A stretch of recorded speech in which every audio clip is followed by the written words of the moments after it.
Good morning, good morning, good morning. It's Marquise Martin Hayes, and I'm here for Thriving Thursdays, where you get your dose of inspiration, tips, and tricks that will leave you without excuse for expanding and thriving in your life. More importantly, it'll give you solutions and possibilities so that you can thrive in this life. And why does thriving even matter? Well, let's just say it this way. There's enough average people walking around, and average doesn't look too good. Matter of fact, if we look at average, the trend keeps going down. So if you figured out how to thrive, you could be above average and increase the spirit. You can increase the vibration. You can change your family. You can change your community. You can change the world instead of being on the couch as an armchair quarterback complaining. This is Marquise Martin Hayes. Let's get into it. Today, we have someone who I am so proud to have on the show with us. Her name is JessicaDDickson, and she's a coach.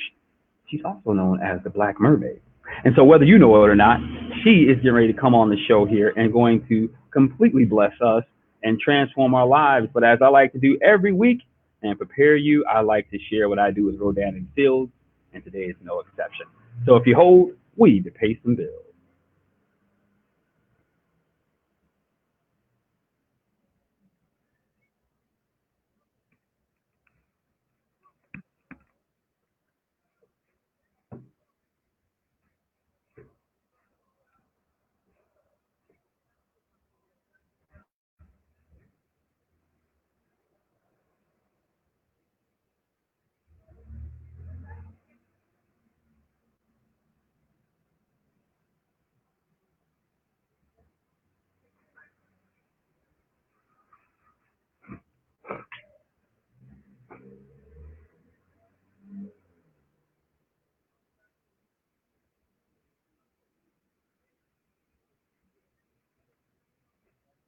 All right, so who doesn't want smoother, firmer, younger looking skin? So that Anthem D roller with our retinol capsule is on sale through tomorrow. So if you want to know more about that and get rid of that turkey neck, inbox me and I'll be sure to take care of you. All right, let's do what we came here for. I will no longer withhold from you the Black Mermaid. Good morning, Jessica. How are you? Good. Hi. Hello, everyone. I'm so happy to be here. Welcome. I'm glad you are. Welcome to Thriving Thursdays, ma'am. Out there on the West Coast, jumping up early for us to grace the people with the wisdom, gifts, knowledge, and experience that you have acquired over the years. Yeah, I'm so honored to. All right, so okay, I can't. So all right, so what I normally like to do is get you to tell us a little bit about you so people can know who you are. And I'm not gonna deter from that. I'm so excited to talk about the Black Mermaid though, because I'm curious. I want to understand it all, but don't tell us yet. First of all, just tell us a little bit about you, because I want people, and I say this every week, but I mean it. I want people to stay stuck and glued to the tube to absorb what's going to happen over the next 35 to 45 minutes or so. Tell us a bit about you. So my name is JessicaDDickson, and I am a coach. And I help people transform their lives utilizing the Enneagram, which is a holistic development tool system that people can apply to their lives and get freedom. And I have been utilizing that since 2013, and I just launched my business full-time in March. And I am so excited. Congrats. I'm over here popping bottles. I'm so excited. Yes. It's been a blessing. In my past life, I worked in higher ed, and I loved being able to provide opportunities for people to see themselves as bigger than they know themselves to be. And so that's the foundation for the work that I do now, is that you're actually amazing. You're actually like so perfect right now. And how can you expand the person that you know yourself to be? So that's the foundation of the work that I do. I support people with Enneagram work, but also like looking at their identities. Like, who are you? Like, who did God put like in this body?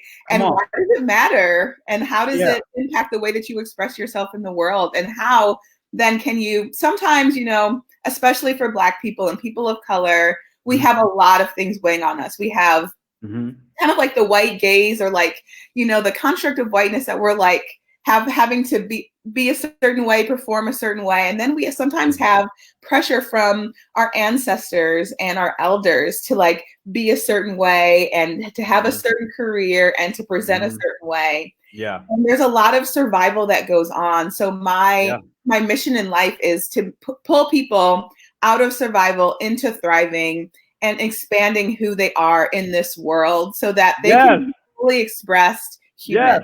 So that's me. Okay, all right. So the latter half, I totally got.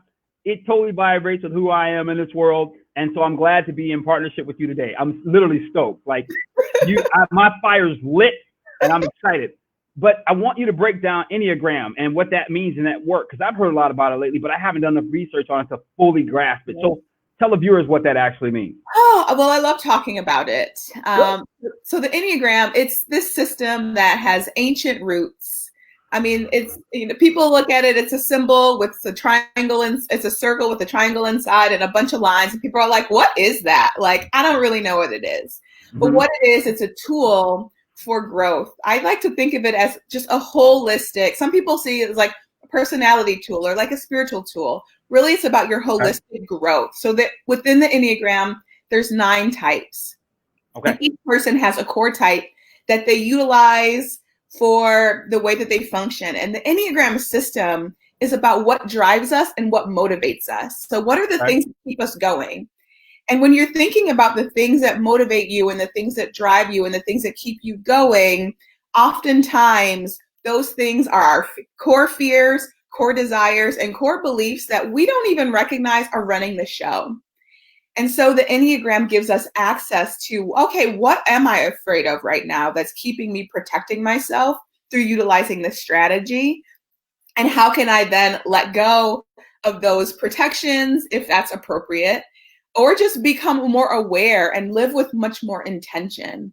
I think a world where we live with more intention is a world where everyone gets a chance to like win. When you talk about like winning, people talk about, my brother all the time is like, you're not winning, sis. And I'm like, I am winning, because winning is everyone having the chance to like break out of the box that they are in so that they can flourish. Yes. Like, even flourishing is like my jam. And so the Enneagram, it provides the insight for you to be like, so there's 9 types. I'm a type 8, often called the challenger, the boss, the protector. We often have big personalities, and we're driven by this core fear of being hurt or core fear of like people. Wait a minute.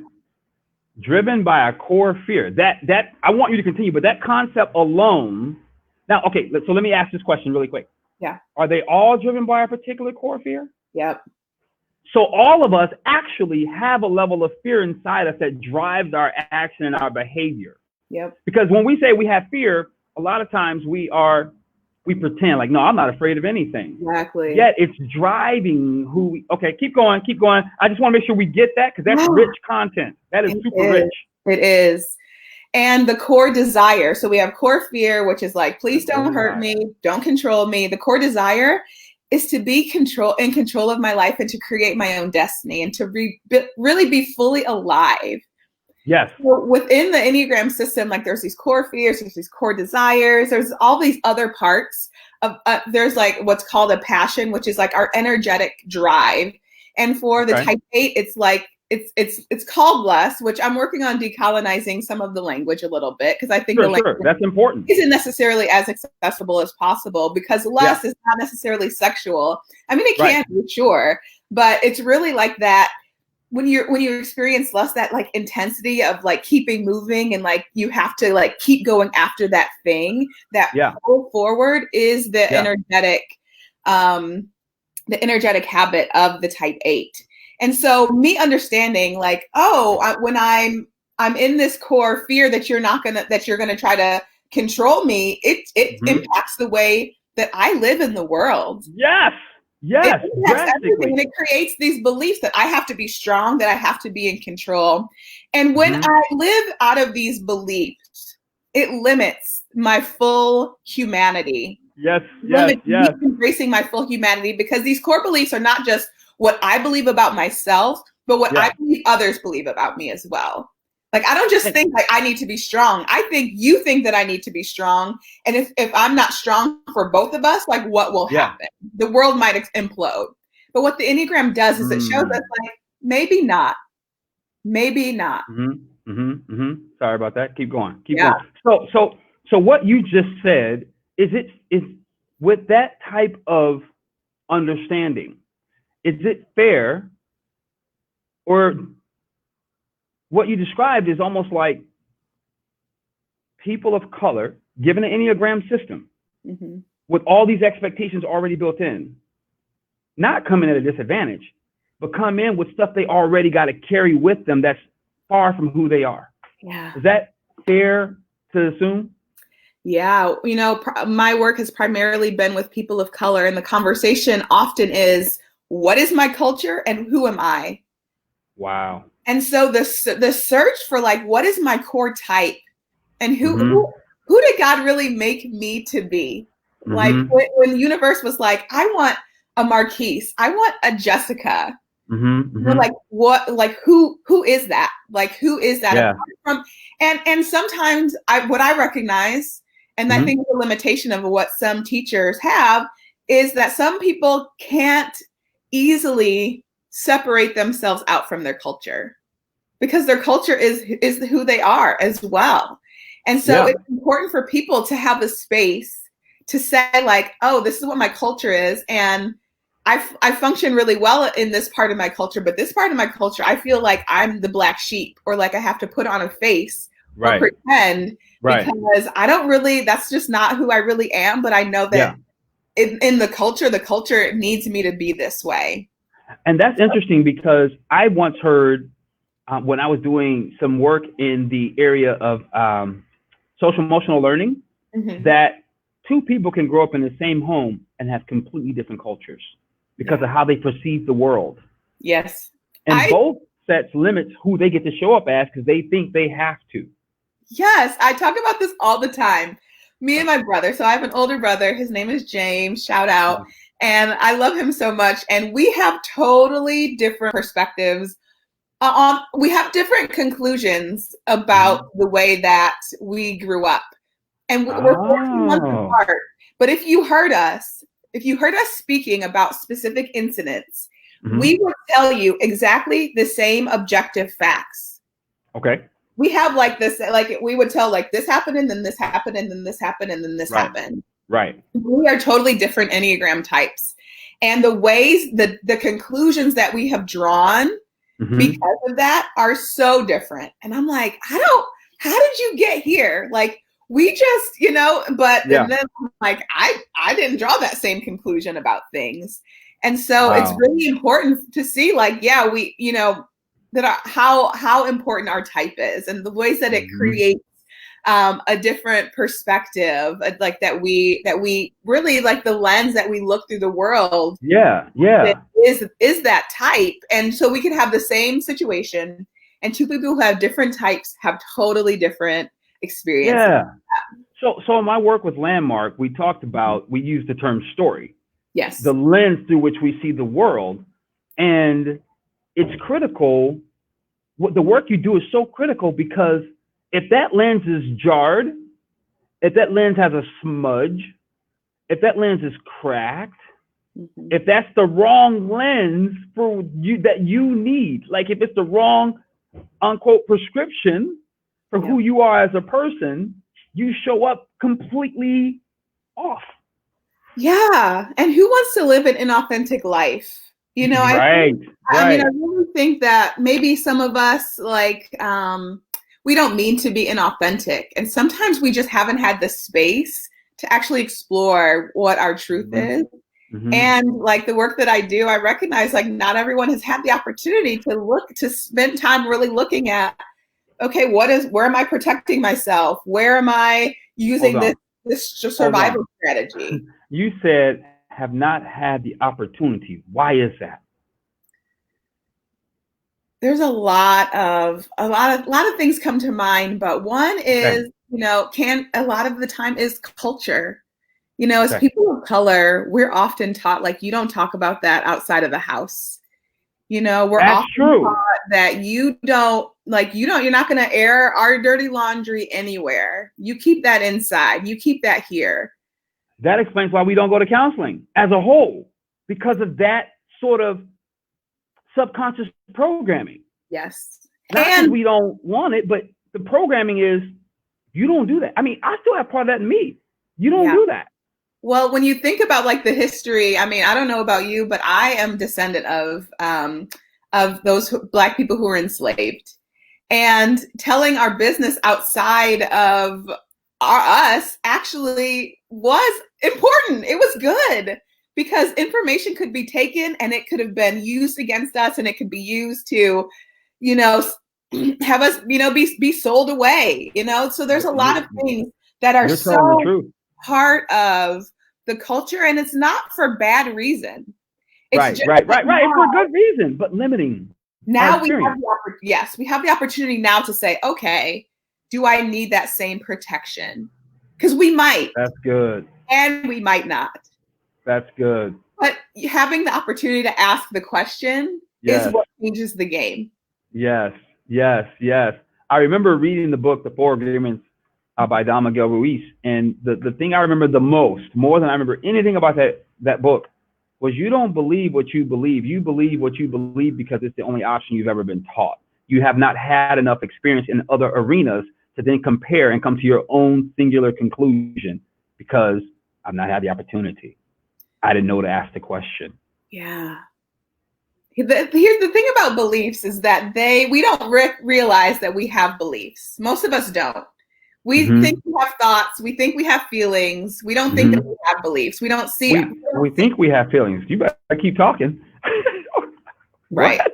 Half the time we don't even feel our feelings. We just think about the fact that we're having feelings. But that might be a whole nother. I don't know if they're ready for you. We didn't even talk about the Black Mermaid yet. They think about the thoughts that they might have about having feelings. Yeah, feelings are an embodied experience. And honestly, so many of us are living disembodied, out of survival, out of protection, we're living disembodied.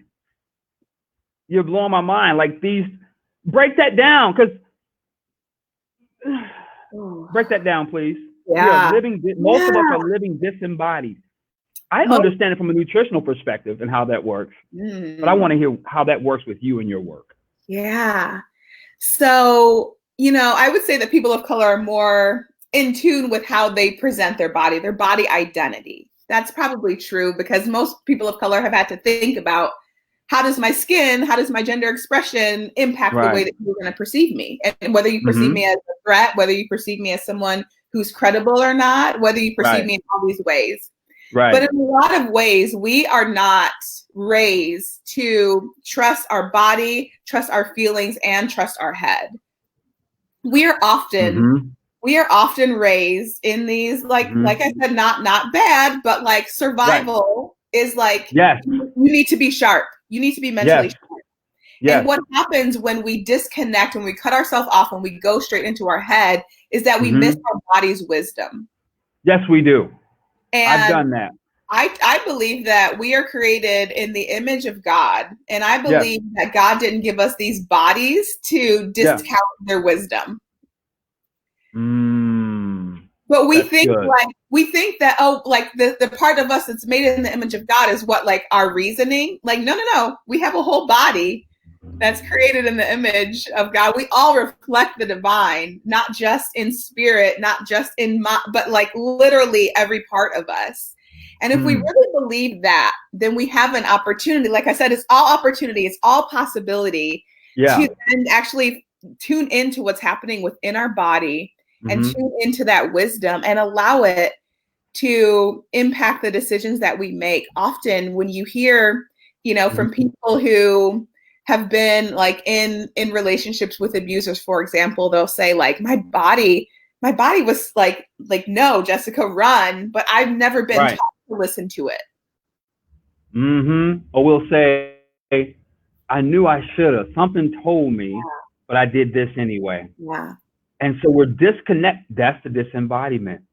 We don't even know who we are. Yeah. Because of that, we try to go here, and this is already scarred, blurred, whatever it is, away from the truth because of culture. Yeah, we Wow. know we reason through our mind, but our body helps us make the decisions. That's good. And so when we're cut off from it, we're cut off from a lot of wisdom and really just so much that our body's like trying to tell us all the time. All the time. And you know, working as I'm a fitness instructor, and health has been really, really important to me. And so, when I think about like even like the wisdom of the body, and even like the wisdom of as a woman, I have cycles, and I just ovulated recently, and like the things that I can learn when I tune in to my body and tune into what's going on can tell me so much about myself. And when we choose that disconnection, and oftentimes it's an unconscious choice. Yeah. Oh, yes. I agree. Most of us aren't like literally like, oh, I could tune into my body, but I'm choosing not. Let me choose not to. Most people just don't know it's an option, right? Or they don't know that they're not doing it, right? And so there's so much opportunity there to just like tune in to see what's going on, to let the body lead in the way that it's really meant to, and keeping all of the things online. Like I said, feelings are an embodied experience. They say feelings last like 15 seconds, like maybe a minute, but like when we often end up ruminating on the feeling. Yeah, we do. Feeling the feeling. So when we feel the feeling, then we move through it.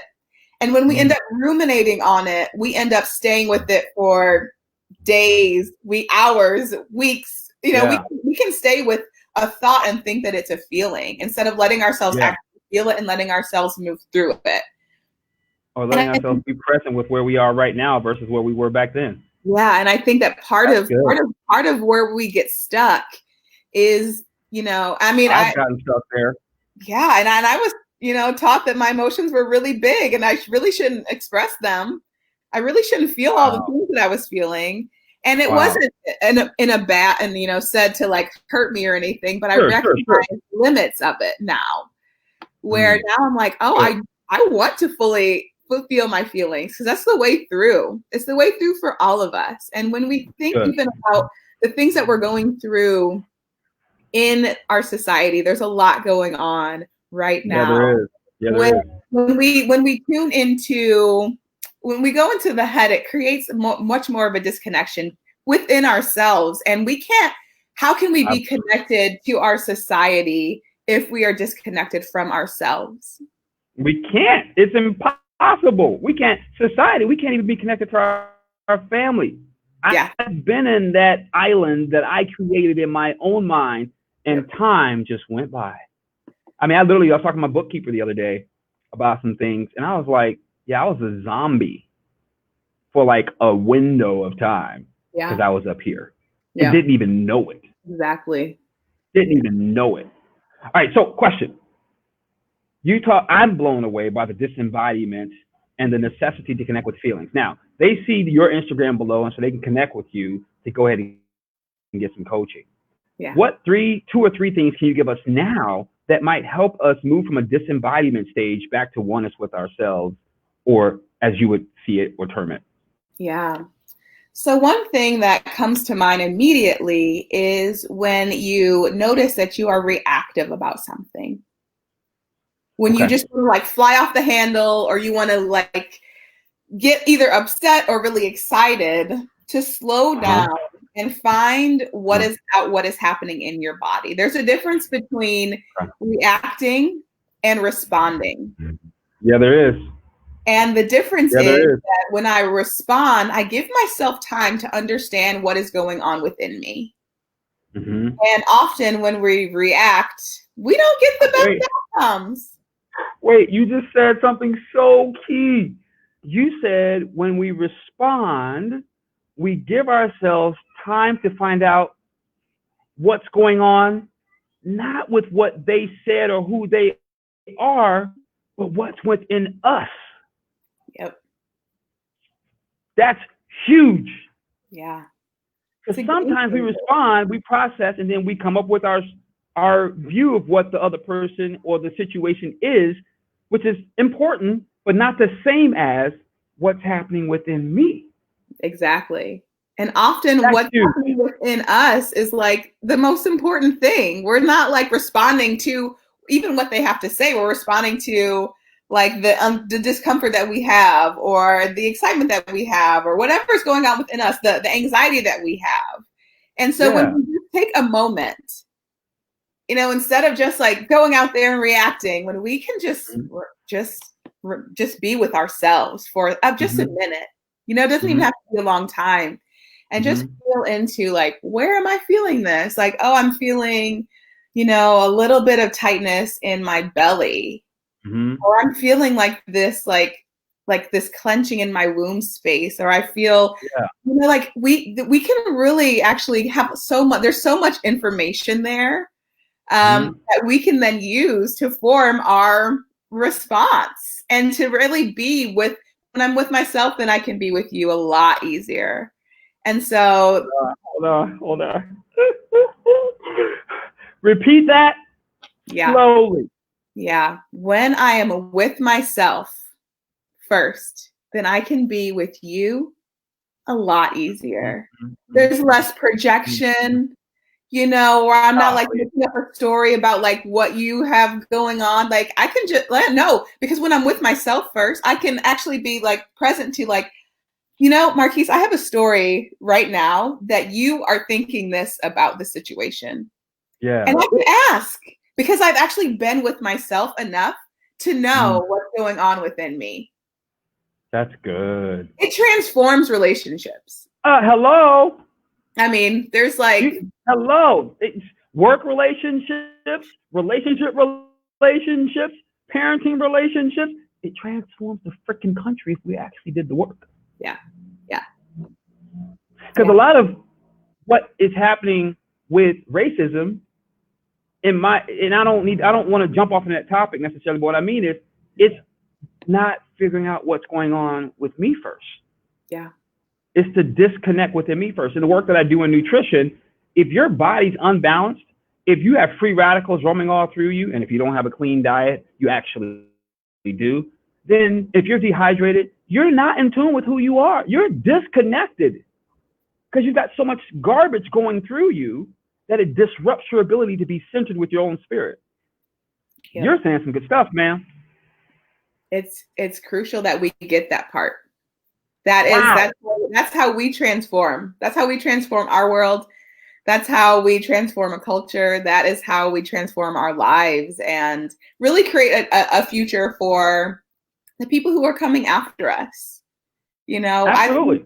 I think of like legacy. To me, like legacy is a really, really important thing. And I don't have any kids right now. I don't know if I will. And so even with not having kids, what I recognize is the importance of what I'm doing now and what it will create for the generations that are to come. I think of that when I'm working with every person that I work with. Right now, you are unraveling some stuff. You are taking off this layer that you didn't even recognize was there. And it's not just for you, it's for your future. So one of the things that I love that I was talking about, and so there was this like this meme, it was just like one of those Instagram accounts that was talking about that when our grandmothers are pregnant with our mothers, that our mother's eggs are fully developed during that time. They're fully grown. And so we have our genesis within our grandmother.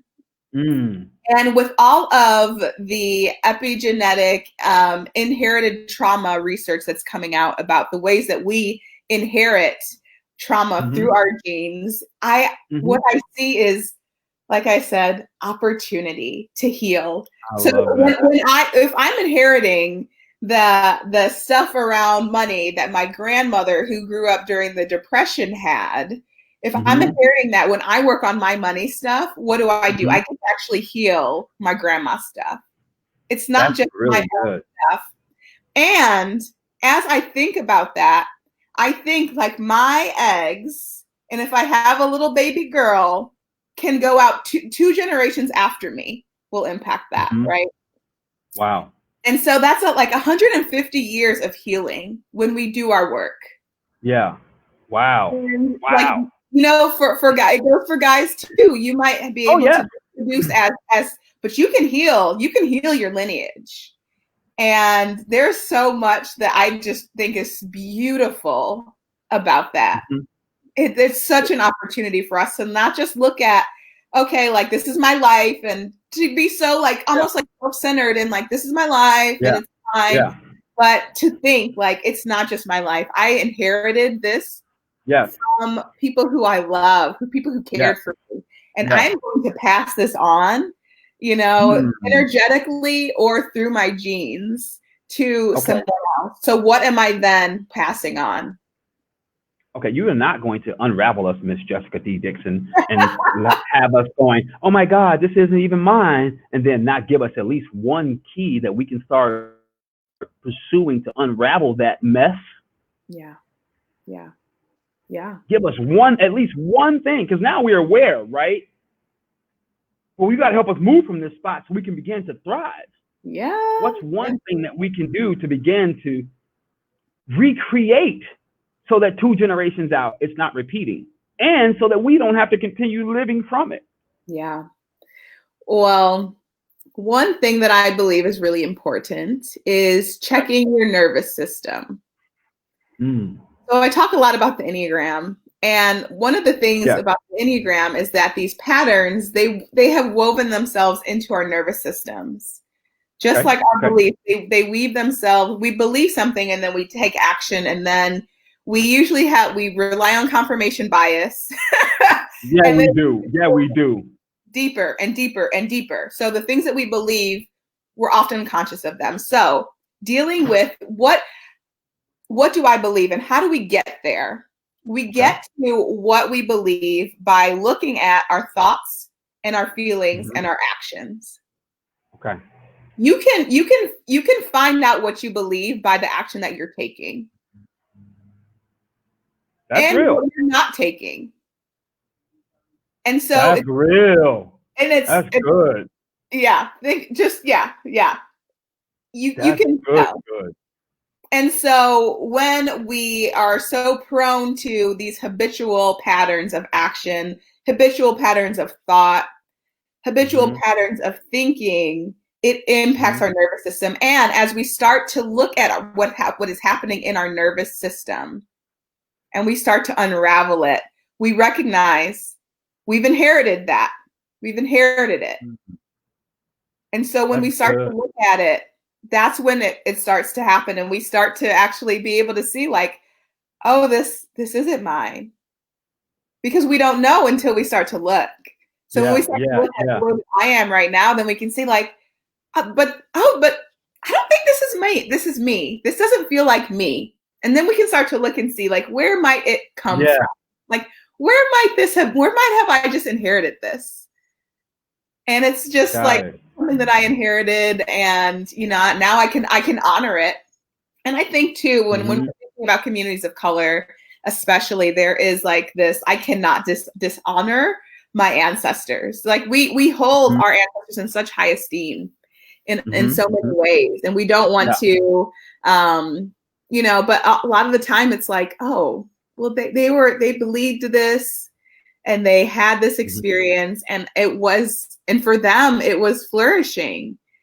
And for me now, it's not, right? Like their picture of what flourishing was is completely different now than ours. So we have a totally different world that we live in now. That's correct. And so we're still inheriting that context. So we have to look at that context, and we have to see, okay, what am I doing that, and maybe it's mine and maybe it's not, but now I get to look. Now I get to look, and there's so much freedom that's there. And I'm like, I felt so connected to my ancestors, to my grandmothers, to my grandfathers as I've started to do more of this work. I'm like, wow, like the life that you thought of that I would have. Like, I want to know what's going, like what they're thinking about the life that I'm living right now. And I want them to help me understand myself. And I have this craving to know them. And how do I do that? by knowing myself, because they are part of me. Yeah. You know, like I Mm-hmm. am who I am Mm-hmm. because of their DNA, Yeah. because of Really. all the experiences that they went through and that they didn't Yeah. go through. And I'm Yeah. just like, I just found myself just loving them so much as I Right. really look at myself and how I became who I am. Because it's not for just, didn't just like, you know, wasn't just like born like just me. Like, no, I was born like Yeah. Yeah. Yeah. with this beautiful lineage, this beautiful legacy Mm-hmm. that came from Mm-hmm. amazing, resilient Mm-hmm. people. And I don't Absolutely. need the same protections that they needed. And I don't need the same strategies to survive that they needed. So I can That's then correct. honor, oh, this strategy, this is an old survival strategy that didn't come from me. And now I've just recognized that I don't need it. And That's it's correct. always there. If I need it at some point in the future, I can pick it up and I can put it on. Right. But really, when I think about the Black Mermaid, let's talk about Yes, that. we're going there. That was next. Yeah. I'm excited. I want to know. So I lived in a beach town a while ago, and then I moved in the center of the U.S., and that just didn't work for me. And so I'm back at the ocean. And the ocean has always really called to me. And what I recognize, that the reason I recognize the ocean is called to me is the power of the waves, the power of this massive body of water that I cannot control. Right. At all. I can step in it and the waves will just go around me, or they'll push me down. Like, so like there's little control that I can have when I'm around the ocean, and I start to see like the power of a wave that can drag you under, and the reverence that I have for that. And it creates this like, wow, that there is something much bigger than me. And so the ocean is always called to me. And I just had this like fascination with mermaids and really the freedom that they have. They're not bound by much of anything. They are just, they do what they want when they want it in the water, and they're free. They can traverse oceans at their own whim. And really, for me, when I think that they embody freedom for me when I think of them. And freedom is one of my highest values in life. Yes. I think I mentioned it a few times today, but it's like why I'm here is to proclaim freedom for the captives. Like, that's one of my favorite verses in the Bible. And cool. Like, that is a reason that I am here. I am not just here to maintain status quo, or to make sure that people are comfortable, or even to make sure that people are safe. Because I think that our notions of safety, when we do our nervous system work, we start to see like, oh, I was uncomfortable, I wasn't unsafe. Often people conflate discomfort with a feeling of not being safe, and it's not the same. So when we do our work, we get to separate those out, and we get to choose that I'm going to pursue freedom, and I will be free. And freedom is not something that's gifted. It is something that is taken. And it is something that is embodied, and it is something that is embraced. And so for me, like the Black Mermaid, I'm just like, that is just like that freedom. As a Black woman in a world that says like, Black woman, you should probably be a little bit more quiet. You should probably be a little bit more diplomatic. I'm not made for that. Come on. I'm not made for that. I'm not made for that. I'm made to be big. Oh, please, go ahead. Yes, go. Well, oh, sorry. No, what were you going to say? I know a lot of amazing Black women, a lot of amazing brown women. How have you stepped into, you are not coming off to me as someone who has demanded from the outside world their freedom. You're coming off and leading us into your freedom came from within. Yes. You got to give the audience at least one or two of those things before we wrap up. What are some simple things or steps they can take to bring that from within? Because true freedom is not from without. It's not. It matters. It does. God, it matters. Huge. But it has to begin from within. Yeah. It has to begin from within, because we know a lot of our white brothers and sisters have freedom without, but not within. Exactly. So it's not an outward thing. Yeah. Right.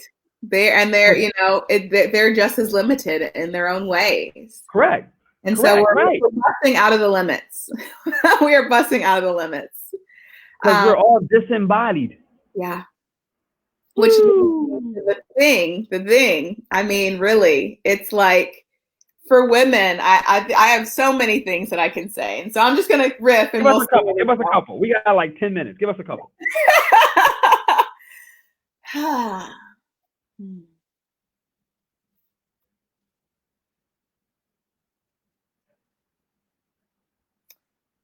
The first thing I think of is learning to honor and love your body.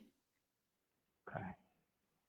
Regardless of its size, regardless of its issues, regardless of the things that you want to judge or the things that have been judged about it by others. Now, some people talk about body neutrality, body positivity. There's all of these movements. And one of the things that I have found is just so life-giving is not worrying at all about my body. And I have found, so I, for most of my life, felt like I was not enough because I was chunky. I was a big girl. And one of the things that I found the most freedom in is recognizing that my body is my home. And I don't get to judge her, you know, for the way that she looks. Like she's the way that I live in life. She is who I move through life in. And the less judgment that I had for her, recognizing all the things that she can do rather than the things that she's limited by, then I was right there, because most of the time we spend all of our energy focused on what ain't working, and it just robs us. It does. It does. It is a thief. It is a thief. Comparison. Yeah, it is. Even comparing ourselves to our former selves. Women, your body is meant to not be the same in your 40s as it was in your 20s, as it was in your 30s. Your body is meant to change. And so if you're always looking for and striving for that one picture of the time where you felt like you were the slimmest in your life, you will almost always land frustrated. And so honor your body where it is. Okay. As the home that you are in now. And I like to do this through mirror work. I think it's really, really powerful. And that's like, look, I mean, and I don't mind being naked anyway. So, but I know some people feel weird about that. But what I like to do is I like to look, and I like to even look at the places in my body that I'm like, like I have this little jiggle, you know, in my underarms that used to bother me. Now my angel wings, and I flap them, you know, proudly because it's just my body. But looking at those things and saying, you know what, body, I have not honored you for all the ways that you have gotten me through to the day that I'm in right now, to my present time. And just looking at those parts of the body and saying, I honor you. Yeah. And touching them and saying, I honor you. I honor you, belly. That maybe is bigger than I hoped it was. It's not the flat six-pack that I hoped for, but I honor you. Yeah. I honor you and all the things that are part of you, which is like, you know, processing through digestion and all the things that happen within you. Thank you. Yeah. And going through and honoring just all the different parts. And if there's a place that maybe you're a little bit more uncomfortable with, spending some extra time there. That was going to be my question. So I love what you're talking about, because it is the first step to wellness and wholeness. If you got stress and anxiety on the inside, no matter what you do on the outside, you're going to have a much more difficult path than what's feasible when you've loved and honored yourself. But you also being a fitness trainer, I was going to ask, how do you reconcile both worlds? The acceptance of, hey, this is who I am and I love me, and here's some things I'm going to work on. That's interesting and exciting as well. Yeah. And so the thing I love about being a fitness instructor is that people come for whatever reason. So I teach a class called Body Combat. It's an hour long, set to music, mixed martial arts based, like cardio kickboxing. Wow.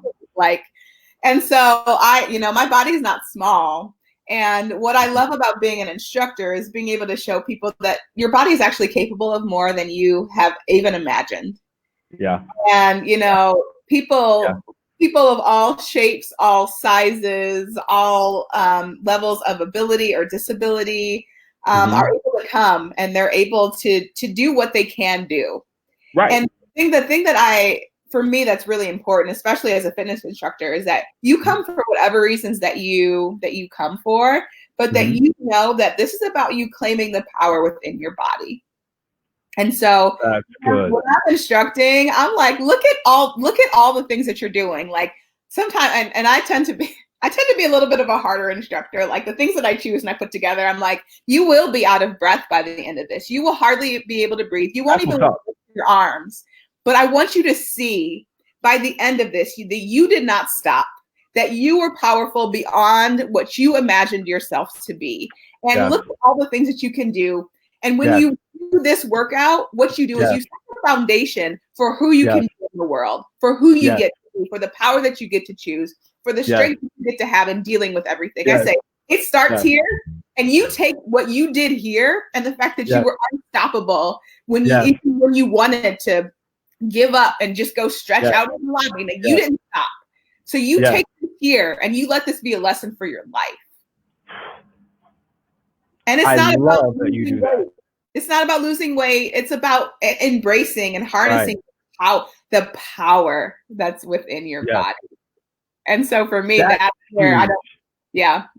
That's Thank you for that, because please, I'm so sorry. Go ahead. No, go on. I'm saying thank you because we're lazy. We are lazy brats. And you force them beyond that, because if we don't get past that, we don't know. We don't know. We think we're going to pass out and die. Right. Our body can go so much more than we ever imagined, but it's our mind that's the weak thing. Right. It's our mind that's weak. And you force them past. That's incredible. I applaud you. We need more trainers like that.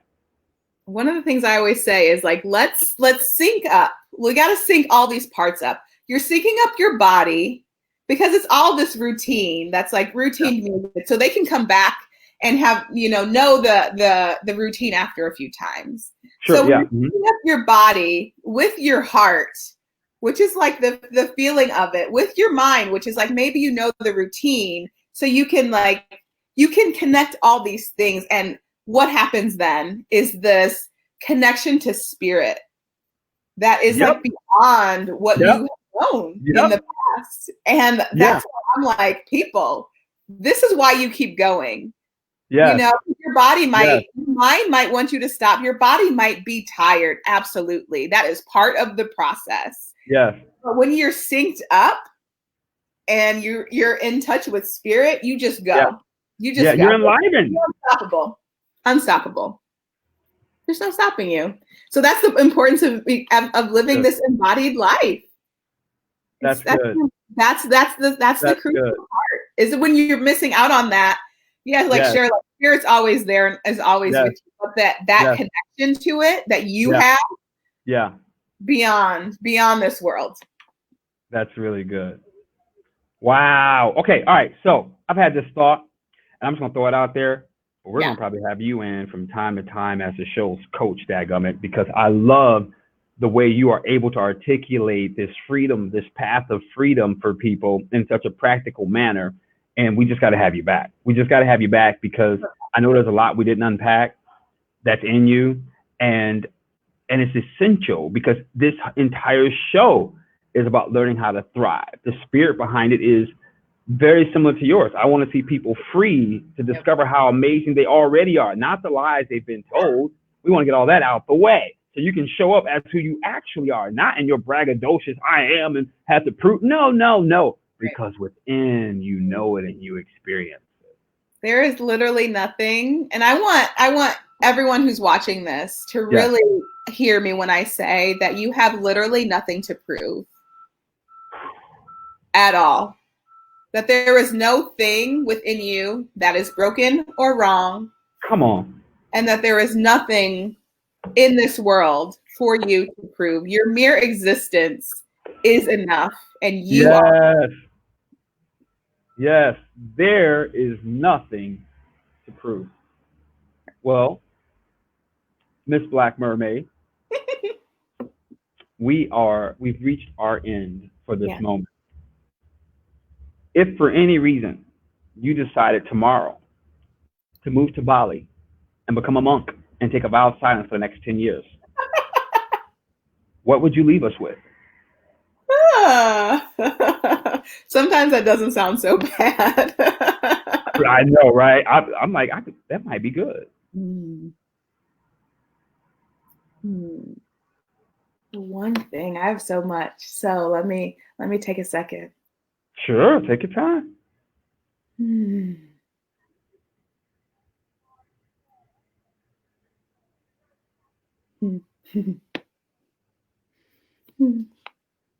The thing I really want to leave everyone here with is that you're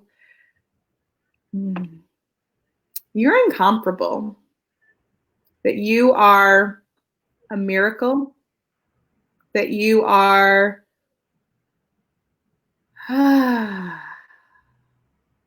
like a satisfied sigh, that you are beautiful, that you are literally breathtaking, that you are powerful, that you are enough. That's good. That's just what I have to leave you with. That's good. You are a satisfied sigh. Thank you. Thank you for blessing us. Give me one moment. Let me say goodbye to the people, and I'll be right with you. Sounds good. All right. All right, family. So you guys have heard from the Black Mermaid today. She left you in a place of wholeness and healing. And if you had been listening, you would be experiencing that you are a satisfied sigh. This is Marquise Martin Hayes. It has been Thriving Thursdays. And before we go, I want to take a quick minute because I realized we had a little technical difficulty earlier and pay some bills. So if you'd hold on one moment, we're going to do that coming up here in just 1 second. Ba-da, ba-da, ba-da, ba-da.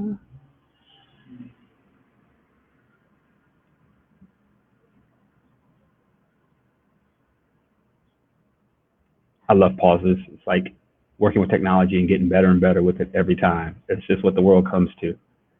And here we go. Dear Mary, I love the results of my current regimen, but I'm wondering, is there anything I can add to make my skin look even smoother and firmer? And how do I fit it into my regimen? Dear, this is your lucky day. Your timing is exquisite. There's a revolution underway to achieve even smoother, firmer, and younger looking skin. It's the AmpMD system with the new intensive renewing serum. This little blue capsule contains retinol, the closest thing you can get to prescription vitamin A, the gold standard of dermatologists without a prescription. Pair your new intensive renewing serum with the redesigned AmpMD micro exfoliating roller, and you'll amp up your results even more. This power duo creates a completely new level of smoother, firmer, and younger looking skin. All right. So you've heard it. And you know I'm a consultant for Rodan and Fields. I'm a proud member. Why did I share the AmpMD system with you? As I said earlier, turkey neck. Opening up your pores so that you can clean out the gunk, and your regimen, your healthy regimen, like the regimens we have for Rodan and Fields, can actually sink in and work better with your skin. That system is on sale along with our pore cleansing system through tomorrow. So if you're interested, let me know. Again, this is Marquise Martin Hayes. It has been my absolute honor and pleasure to host a space where you get to discover that you are a satisfied sigh. Have a wonderful Thursday.